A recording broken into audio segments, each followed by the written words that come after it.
มันเป็นผู้ซื้อเนาะให้เราหักเงินจากผู้ใหญ่เลยบ่ได้ภาษี อันกล้องบ่จิตบ่น่ะ ภาษีขอแจ้งว่าเป็นเงิน กล้องบ่จิตบ่ พิมพ์ จับให้แล้ว สวีเดนนี่นะเพิ่นได้สมทบมา 10,000 บาทแล้วสินับมันสิฮอดอยู่บ่บ่ได้ลอยแล้ววะ 2 3 เตมาเติมน้ำมันติ 5 6 7 8 9 10เท่าครับ 10,000 บาท เดี๋ยวนับเอามื้อนี้เนาะ ขอสิเอาให้ก่อนนะ บ่ให้ทางจะบุญถือไว้ก่อน หัดให้เป็นนะ แม่ให้มันเต็มเลยนะ จะบุญอันหัว พี่หน้ามาพี่หน้ามา มักจะได้ถือเงิน อ๋อบ่แซงทั้งหลาย บ่เซ็นตกบึกกูใช่ไหมเดือนที่นี่เจ้าเคย เอาไปเลี้ยงนับ บ่ครบอ่ะนะครับ กูครบไปจัก เดี๋ยวลูกซื้อน้ำมันมันจักดิเติมน้ำมันบ่ แต่น้ำมันไม่ต้องแท็กหรอก ก็ติดเงินของทั้งเอ้ยจูดี้เนาะเอ้ยจูดี้ทางเรือหาดเอ้ยทางอเมริกาเฮาเนี่ยคือทางอเมริกาพี่น้อง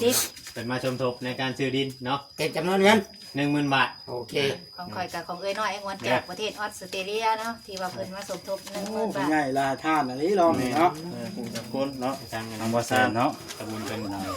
ใช้บ่บวยเรายังไม่ได้ไปกดลงมาติดกุ๊กไม้บ่นะ ยังอยู่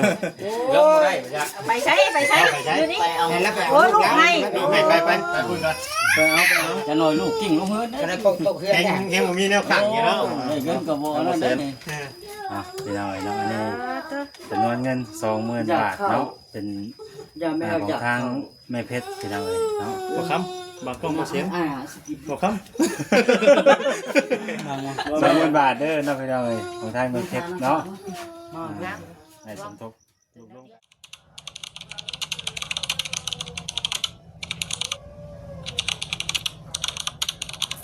โอเคให้ยุ่ยใช้กัน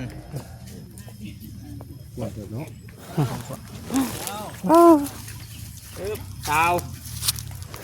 โอ้ตัวนี้จะว่าหอมกว่าบ่หอมกว่าทางนั้นมันจะมันจะหุบเขาเนาะมันจะเกลือทั้งนู้น ไปฮอดใส่แล้วฮอดใส่แล้ว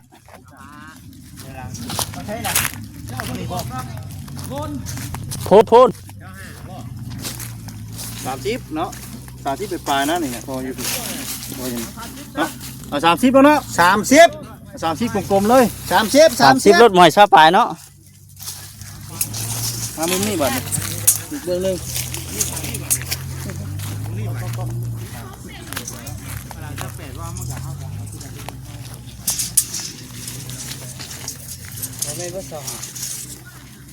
หืม เช้าเลยมันสิมาฮอด30 เอ้าแม่นบ่ ว่าได้เช้าเลยสิฮอด30 แม่นใช่บ่เจ้าห้าบ่ สหา เจ้าห้าบ่เออ เช้าเลยสิฮอด30 เจ้าห้าบ่ดินี่ มาลาลาผู้แทกเนาะ เมาแหล่เลยกี่ดิ เช้าเลยสิฮอด เจ้าห้าเลยเนาะ สหา เมาเลยเด้อ เมาแดด เมาบ่ล่ะ ตัวเองเป็นผู้ดึงไปเนาะ เมาแหล่พี่น้อง บ่ตีบ่ว่ากันบ่ตีบ่ว่ากัน นี่หลายๆที่เลินเผยมันบ่พ่วงฮอดพุ่นนี่เนาะ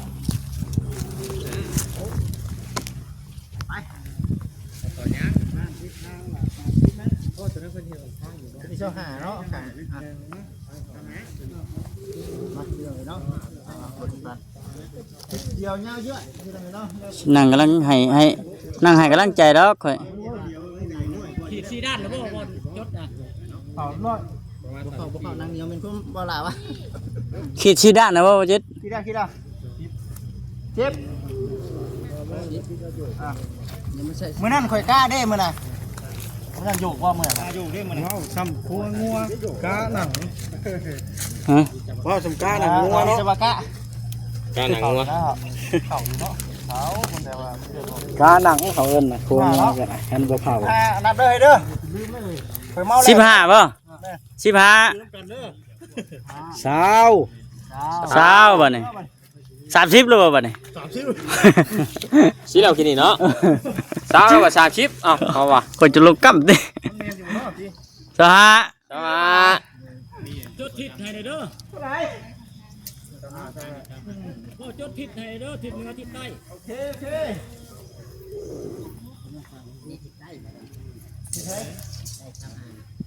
ก็หาบ่ได้ 28บ่30 แล้วคือบ่เฮ็ดแบบนี้ให้มันเพียงกันเนาะ หืม ทั้งหน้ากับทั้งหลังนี่ ได้ทางนั้นน่ะ ให้มันช้ำกัน38 เสมอกันแล้วติ 38 เสมอกันแล้วเนาะ มันก็งามแล้วพอดีใหญ่ เอ้า ต้นข้างหลังอันนี้เป็นต้นข้างหลัง ให้มันเพียงกันสมมุติยับมาอีกมันจะหาเพิ่มอีก ซ้ำกันแล้วม่วนเลย เพราะว่าตัวนี้เป็นนักแมนเนาะ แม่เอาตัวนี้เป็นย่างเลยเด้อ พี่น้องเอ้ยเนาะเจออะไรที่ ทางนักแกนใส่ แม่ เอานี่แหละเป็นหลักเลยนี่ ตัวนี้เป็นรักมันดอกเอาเข้ากับ บ่ต้องอิหยังลาย แม่ มีแต่ว่าเฮากลับเมื่อพุ่นแล้วบัดนี้เนาะ กลับเมื่อ ในบ้านเพิ่นบ่ได้มานำเลยพี่น้องเอ้ยจดเด้อบ่จิตเด้อทิศมันเด้อ 36 ทิศตะเวนออกข้างในเด้ อันนี้ก็36พี่น้อง ทิศตะเวนออกเฮ็ดบ่รู้ แล้วก็ ทิศเหนือตัว อั นี้ นนี้เท่ากับ28เนาะ แม่นๆตัวนี้ อันนี้28 ปกติดินมัน 35พี่น้อง ปกติเนี่ยดินมันวัดมันเสมอเพียงก็ได้นี่ เพียงย่างอยู่36เอาก็30เดี๋ยวย่าง นั่นแหละจะว่าให้มันด้านใดก็เพียงกันนะเพราะ เดี๋ยว ว่า ก็จะขายคนนี่เนาะวัดบ่ได้บ้าน อีกตามเจ้าของ ที่ ที่ เจ้า เนาะ ของที่เพิ่นเนาะ 30บนทนคูณ 30คูณ30ใช่ติ 30คูณ30ซ้ำมันก็ลุดทั้งนี้อีก ดินมันบ่ฮอดเนาะเข้ามา30คูณ ดินมันหมดบ้าน เอ้ยแต่ว่ามันมีให้มันมายาวพี่เด้ มันก็มีตัวยืดมันมี นี่ ตัวยืดใช่อยู่เนาะ นี่ ก็ตัวนี้ยืดด้วยไป ตัว ยื นี้ ด สามโชคได้เท่านี่ ข้างมันได้สายอยู่พวก แม่นน่ะโอ้ยืดไปอยู่ได้ เขาว่าอะไรมันก็ห้อยขึ้นเก่า ฮอดคือเก่า ทั้งหลังนะ หักไล่บ่ถึงมันสิทิศ นั่นแหละคอยถึงบอกแม่นเจ้าของขายแล้วแม่นทั้งชาญพกทั้งนี้กับขั้นทั้งนี้ เรา25ทิศใต้28กับ28เป็นทิศวันนั้นเลย เดียวกันแน่ ซับไปแล้วเนาะ เขาก็ไล่ใช่ไหมสิแล้วเขาก็ไล่ตามนี่ห่างหมายถึงว่ามันเฮาสิเดียหากันมันก็นั่นมันก็กว้างอยู่ แต่ว่าเขาจะตามนี่กวนเนาะ แต่ว่าเฮาจดตัวมันน่ะชำนี้แต่ว่ามันมีอะไรนึงยืดออกอยู่อ่ะนะ แต่มันก็เสียนใจเองเนาะเนาะ มันเสีย ป่ะเหมือนอันสรุปกันอยู่พุ่นบัดนี้พี่น้องเอ้ยเนาะอยู่เที่ยงบนเฮาอันกินข้าวกินน้ำพุ่นแหละป่ะพี่น้องเอ้ยเนาะหลังจากที่ว่าเฮามาเตนที่ดินใหม่มาหาต่ออยู่นี่ต่อเดี๋ยวมีแต่ว่าทักทายสบายดีเด้อพี่น้องเด้อ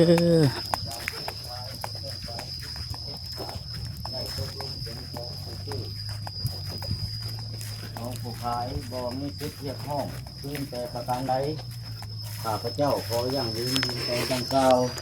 นี่เป็นของข้าพเจ้าหากมีการยุ่งยากเกิดขึ้นตามภายหลังข้าพเจ้าจะรับผิดชอบต่อระเบียบกฎหมายบ้านเมืองทุกประการหากมีการทวงเอาคืนหนังสือฉบับนี้ได้อ่านให้แก่สองฝ่ายอยู่เป็นที่เข้าใจเรียกแล้วจึงได้พร้อมกันลงลายเส้นไว้เพื่อเป็นหลักฐาน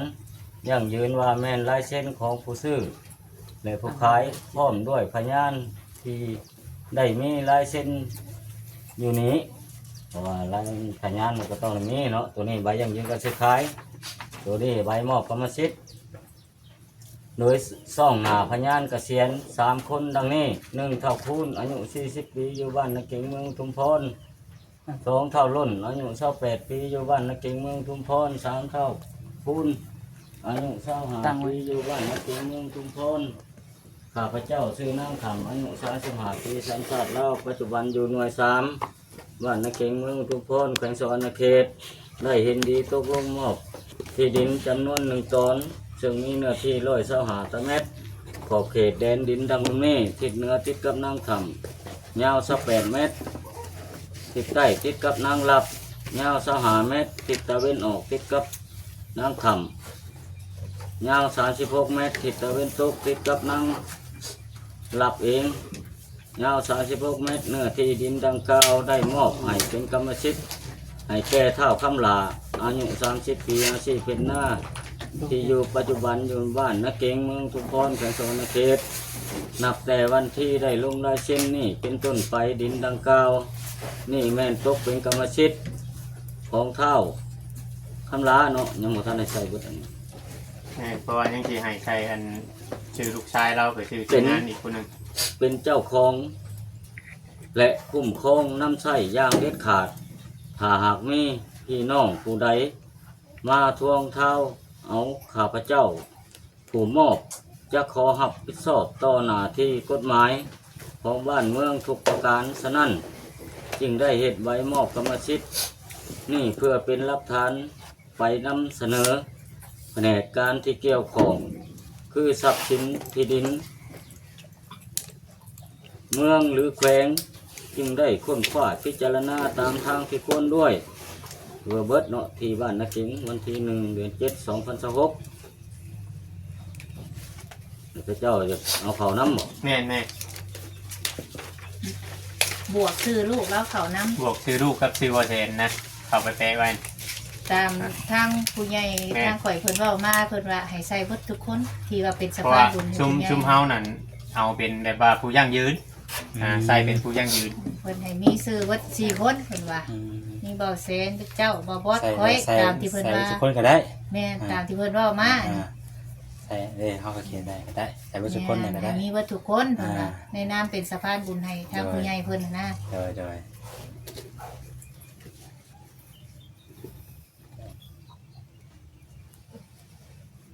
เอาเขียนใส่เบื้องนี้เนาะ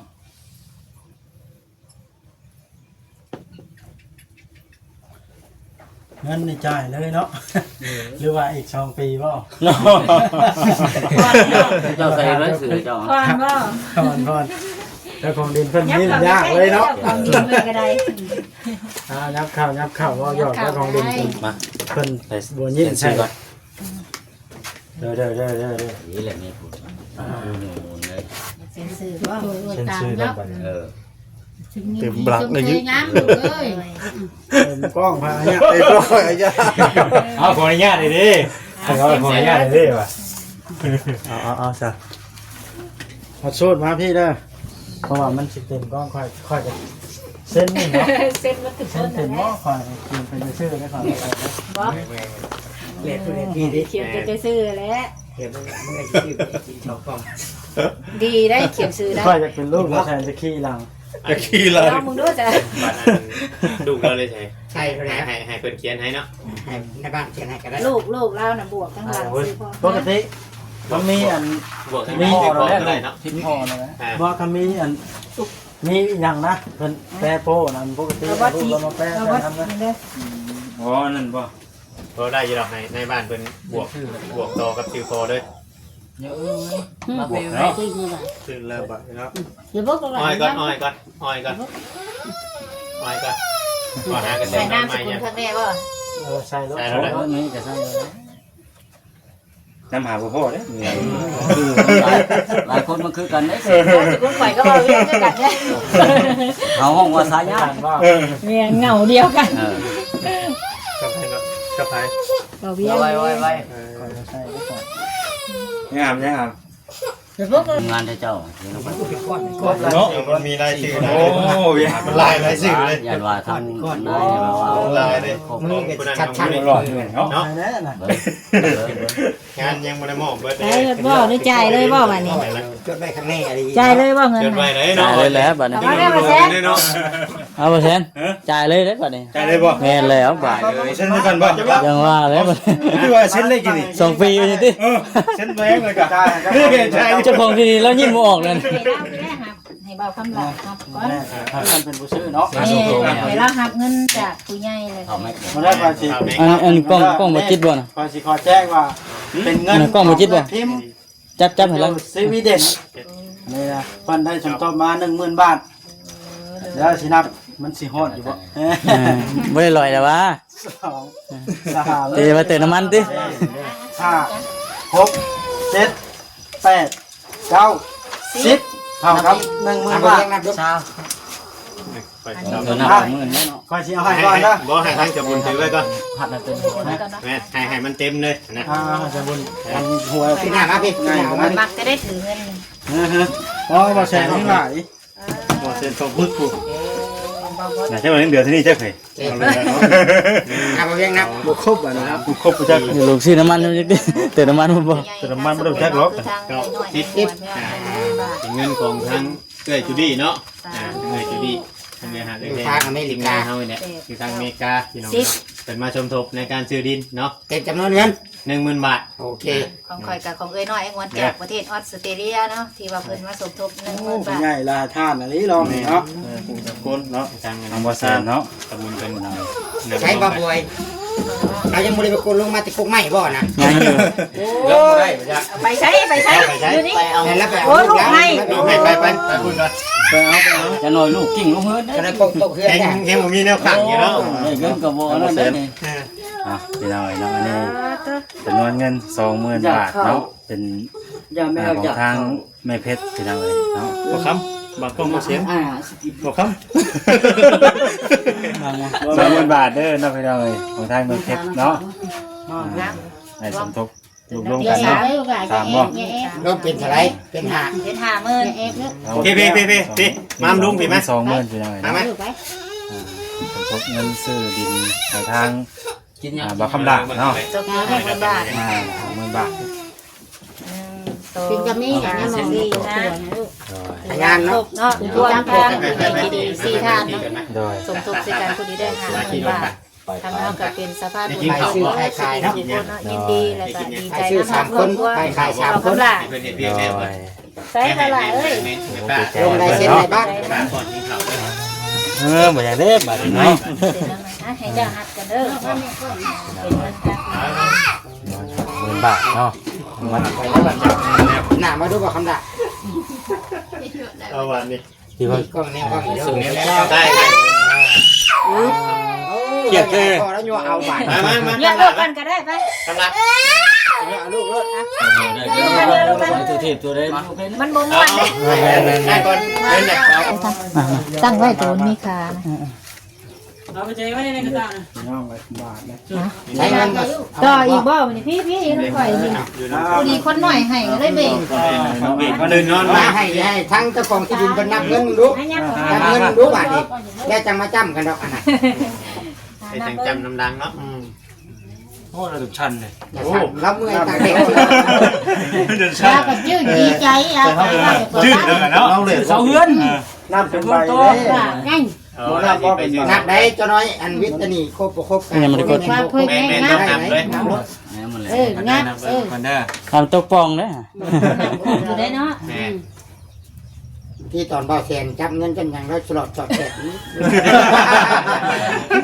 เอาไปนับน้ำกว่า ตัวยัดลงถุงเลยนี่เนาะ แอนตอนชุลมุนอยู่ห้อย 2,000 คอยเด้ นี่กัจับก่อนน้องฟองด้วยก่อนน้องแมวแล้ว ทุกฟองก็สิ มันจะใบเงินก้อน แล้วจะมีใบร้อยแอบแฝงเงินจ่ายกัน ทำไงเดี๋ยวเมื่อเติมพลังให้ ข้านาย ทำการในบ้านเนาะ เพิ่นยังไปเอาตาอยู่ให้ไปเอา เรียนลูกชาย กำลังไปเอามา ซื้อ จับ ขายมันต้องมีซื้อลายเซ็นแล้วก็แปะโป๊ะ ตัวต้อง อ่านมึงด้วยว่าเสียเจ้า แต่ละคน มาอ่านบ่คล่องปานใด เมื่ออื่นก็มีแต่ว่าให้ทั้งทีมงานถือมือแล้วก็อันแข็งเนาะ พอดีเนาะ ดีเลยเนาะเนาะ บ่ลุกบ่เกินเนาะ ปัญญามเปิดไห่ก็แล้วเนาะยามเปิดหูอ่ะคือว่านั่นอยู่ บ่เป็นตื่นนอนใหม่เนาะ มันตื่นนอนนี่ มันนั่นแหละ ไงนี่แบบนั้นมันยังหายมันกันนี่ ครบป่ะครบป่ะคือบ่พอจักใบครบ ธรรมเนียมเพิ่น นั่นว่าบ่ครบถามเบาแสนด้วยจะใกล้ ต้องถามว่าแซนบ่เลยนะบ่ว่าแซน ขันบุคคลในทางเจ้า แม่นถ้าทำเนียมเนี่ยคนเครื่อง ธรรมเนียมละคนครึ่งกับผู้โซคนหา ได้บ่เซ็ต ฝ่ายธรรมเนียม อะไรเรียมบ่มีแล้วมันบ่แซ่บ น้ำบาบอดบ่แม่นน้ำบาบอดบ่ บ่แซ่บบ่มีเด้อ น้ำไผ่ บ่มีนั่นน้ำข่อย เอ้า อ๋อ บ่ได้ว่า ไปหับไปชอบค่าธรรมเนียมซะยังบ่มีไป เพิ่นกับ บ่ได้นั่นบ่บ่ได้มีบ่ น้ำข่อยกับบ่มีน้ำข่อย เอ้าบาน เอาแล้วบาด เออเซ็ตเฮ็ดเว้าแต่ดีนะโอ้ย บัวบ้านนี่ก็ได้ยินอยู่ที่ ได้ยินแว่วๆอยู่ ว่าอย่างนั้น บัวบ้านนี่ก็ได้ยินอยู่ น้ำเนาะ ขึ้นแรกเลยวันนี้แล้ววัน แม่ นี้ กว่า ขึ้นแรกแล้ว ตาย เนาะ ยังไงเด้บัดนี้เนาะ เราเครียดว่าเงินนับเงินบ่พอนะกินเนาะ เอาไว้เลย สำหรับเฉลยมาแล้วนะ หมูมีไง ฮะ หมูมี บ่มีบ่นี่ อันนี้บ่เด่นนี่ ค่อยลงก่อนได้ บ่เด่นบ่กูว่าบ่เด่นบ่กูว่ายัง ไปได้จ้ะลงทางใด บ่ เลย มีบ่นี่ มีไง ค่อยลงก่อนได้ซะเด้อจะอยู่กันซะ ว่าวัดไหนอยู่ในวัดแซ่ ฮะ ว่าแถวไหนอยู่ ลุกเดี๋ยวก่อนไปนึง ถือ เราคิวยาสูบ เฮ้ยใหญ่ใหญ่ใหญ่ ปิดก่อน ใครรักกัน สิเมาก่อนเลยไปยังออกไป เพราะจังบ่ว่าปากแล้วคิวยาสูบ จะ เมาก็จะชู คน บ่แค่น จะเพิ่นไปฝึกจัง ไอ้มีอยู่แสดงว่ามีอยู่นะแบบ เป็นคนนะครับ ที่ไหนปะ ก่อนเลยเอาตั้งก่อนเบรกก่อน เบรกก่อนแล้วอ่ะตั้งสติก่อนแล้ว ไปไป แล้วกำลังจะเป็นลม เห็นว่า เบรกก่อนได้น่ะ เริ่มหนึ่ง ว่าเห็นแล้วก็แก่นยัดจูบ มาเซ็นเลยขอถามก่อนสรุปแล้วนี่มีอยู่บ่นี่ค่าธรรมเนียมนี่ได้ดิ เฮ็ดจะเลยดิ คือชึ่งฉากนี้นี่ แค่ได้กิน ไม่จะสูบบ่โอ้ยเด็กคนจะสูบ ข้านี่ก็ใช่ข้านี่ก็ ใช่หัวเลย เอาข้างเขาใช่ข้างขวาด้วย ตกใจเนาะ เนาะ จนสร้างให้เบรกดิ อันนี้ซีบ่ ว่าบ่มีข่อยกำลังขี่ลงไอ้เฮือน บอกกันได้จบบอกกันเด้อ อีกอันเมื่อย ไปถึงจบเด้ทงแม่นนะเนาะพอลูกแพทย์ เด้อหาบางคนอยู่เลิกกี่ได้ พอจะแค่นเนาะอยู่เลิก เลิกกี่ได้ เขาไม่บอกมันมากเขาบอกไอ้บอกไปเด้อ เฮ้ยคือเลิกแค่เนาะ งานไปกู้แล้ว คือว่าย่างมาเลยตอนน่ะเนาะคือว่ามาพี่อยู่ประมาณควร ไผ อยู่น้ำเดินอันปูพุทธนั่นนะ เสือเรืองนะ เป็นงี้กีบอะไรบ่จะเป็นงี้กีบเนาะ นี่นะเห็นว่าแล้วนั่นนะ มันจีบแล้วเพิ่นไว้นะได้ กีบอะไรกีบ เรื่องว่าขอบอกมีโทรศัพท์โทรศัพท์นี่ครับ บ่มีเงินบาทบ่ มีใบเดียวนะ เนี่ยเอาอยู่ชิดนี้เด็กว่าอยู่ชิดมีในวัด มีอยู่เงินบาท อ่ะมาจะเปลี่ยนนะมั้ย เอาไว้ก็ได้ ไป6 8เนาะตามตลาด เอาขนาด 680,000 ต้องแรกเอา1,500 เอาไปไว้เยอะ ที่บ่จ่าย ใบ500ว่าง่ายจ้ะใบ บ่ 500 มีแบงค์ร้อยนะเป็นใบพัน เอาตัว500นะก็จ่ายเป็นเงินกีบ แม่500จะเป็นเงินกีบกว่า2,500มันบ่เนี่ย กะเงินกี่กะ500กับ340,000 2,500มี2,500ค่าธรรมเนียมเพิ่น แม่ ผู้ผู้นี้ก็บ่มีใบหาร้อยก็ใหญ่ใส่เกี้ยเจ้าก็ช้อนด้วยไม้ผู้นี้ เดี๋ยวแบบเอานำเรามา3,000แต่ทอนเงินกีบให้เรา เจ้าก็ง่ายๆเลยสิจะไป กินไปนะ นี่ยุบไปเดียว เจ้านะเรามีใบนึงแล้วว่ะ เด็กเปลี่ยนน้องเงินกีบ 500ไปให้ลาวานี่ฮะ เปลี่ยนเอาไป500เนาะ ไป500เจ้าให้100เจ้าให้ อยู่ ข่อย คักโอ้ ใช้น้ำมันได้เช่านี่ แม่นั่นเอาก่อนว่าไปให้เจ้าชงไว้มา เพราะเจ้าจังแนมข่อยเนี่ยจังนี้ข่อยสิน้ำข่อยจะแก้ให้แล้วแหละ เอาแม่มาลุ่นมา ยังไม่เตียงละ บอกลูกมึงมาพร้อมเด้อ ความพร้อม ตัวใจ ก็เดี๋ยวว่ามาผมเดียว น้ำมันแข็งก็มีอยู่ หาไปหามาบัดพ่อซ้ำพ่อ พ่อใช่ไหม เดี๋ยวว่า พ่อได้แต่3,000คือเก่า พอในไรจะว่าเซ็นเจ้า คนละ2,500แล้วบ่เซ็น เอากระทอนมาได้ แล้วบ่มีบ่เซ็นเจ้าเอาใบอันใบกีบนั่น เงินกีบให้แล้ว เอาสักให้แล้ว3,400,000 อย่างละ340,000 เนี่ยมันจะได้ แน่เจ้าให้ละ2,000นะว่าเดี๋ยวนี้ ให้2,000มาแล้วอันนี้กีบได้อีกวัน คือว่า 340,000 2,000นั่นนี่ ฮะ 2,000นั่น ไอ้กัน300,000 ให้ผู้นี้เอาให้บ่เซ็น1,000เลยบ่เซ็นสิทอนเงินกีบไหม จ้ำก็ 3,000ที่ ทางบ่แซนเป็นนั่นเป็นบาท บ่เซ็น แม่ คือว่า จบจิต จบสิทธิ์การจ่ายเงินพี่น้องเลย มาที่เตะโป๊ก เนี่ยไม้มาจับโป้ ได้จำแล้วบ่ ได้ก็ได้ก็ได้ 3,000ที่ จำโป้ใส่ลายซื้อนะ ใส่เสื้อไป ไปซื้อไผซื้อมัน เ